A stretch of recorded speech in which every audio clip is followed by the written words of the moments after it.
Charitable trust દ્વારા દીકરી સ્વર્ગસ્થ શ્વેતાની યાદમાં ગતરોજ નવસારી સ્થિત શ્રી નવસારી મોડગાંચી સમસ્ત પંચની વાડી ખાતે રક્તદાન શિબિરનું આયોજન કરવામાં આવ્યું હતું।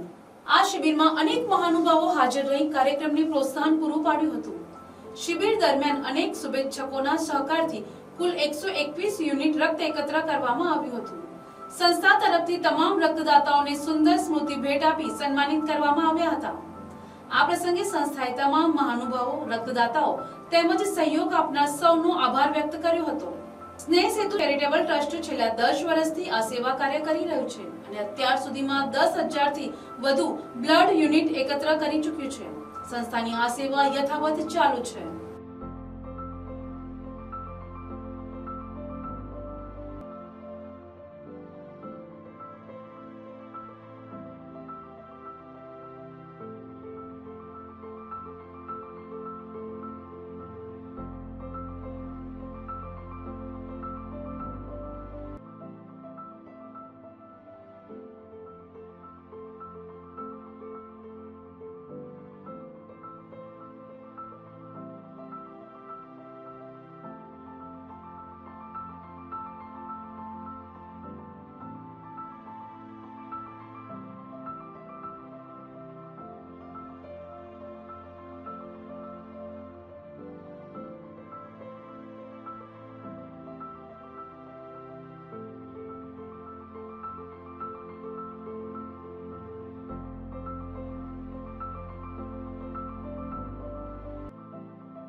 નમસ્કાર।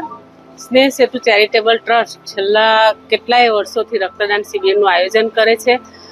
મારી દીકરી શ્વેતા જે થેલેસેમિયાથી પીડિત હતી અને 25 વર્ષની ઉંમરે એક્સપાયર થઈ ગઈ, તેની યાદમાં આ સંસ્થાની સ્થાપના થઈ અને આ સંસ્થાનો મુખ્ય પ્રોજેક્ટ રક્તદાન શિબિર છે।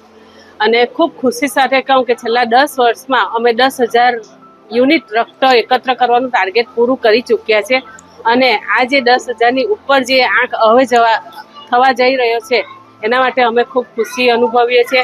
આજ રોજ મારી દીકરીની પુણ્યતિથિ નિમિત્તે ગાચી પંચની વાડીમાં રક્તદાન શિબિરનું આયોજન કર્યું અને અનેક એવા યુવા મંડળોએ આ રક્તદાન શિબિરમાં સાથ સહયોગ આપ્યો છે અને અત્યારે પણ રક્તદાન શિબિર ચાલુ છે। આ દરેક યુવા મંડળો જે અમને સહયોગ આપે છે અને તેના થકી અમે સફળ થઈએ છીએ, એ સર્વેનો આ તકે હું આભાર વ્યક્ત કરું છું। ચેમ્બર ઓફ કોમર્સના પ્રમુખ તરીકે આજે જણાવું છું કે સ્નેહ સેતુ ચેરિટેબલ ટ્રસ્ટ આજે રક્તદાન શિબિરનું આયોજન કરેલું છે। આમનું તો આખા વર્ષ દરમિયાન ચાલતું હોય છે, પરંતુ ચેતનાબેનનું એમ કહીએ તો ઘણી બધી પ્રવૃત્તિઓ છે અને ખૂબ જ સારી પ્રવૃત્તિઓ કરતા હોય છે। એમને હું ખૂબ ખૂબ અભિનંદન પાઠવું છું। આજે આ એમનું જે રેડક્રોસના સહયોગથી સ્નેહ સેતુ રક્તદાન શિબિર રાખેલું છે, એમાં ખૂબ જ મોટી સંખ્યામાં આજે રક્તદાન થયું છે અને એમને હું ખૂબ ખૂબ અભિનંદન પાઠવું છું। આવા કાર્ય કરતા રહે અને એમને દીર્ઘાયુ આયુષ્ય મળે અને ખૂબ પ્રગતિ કરે એવી મારી શુભેચ્છા। Bureau report, NTC news, Navsari.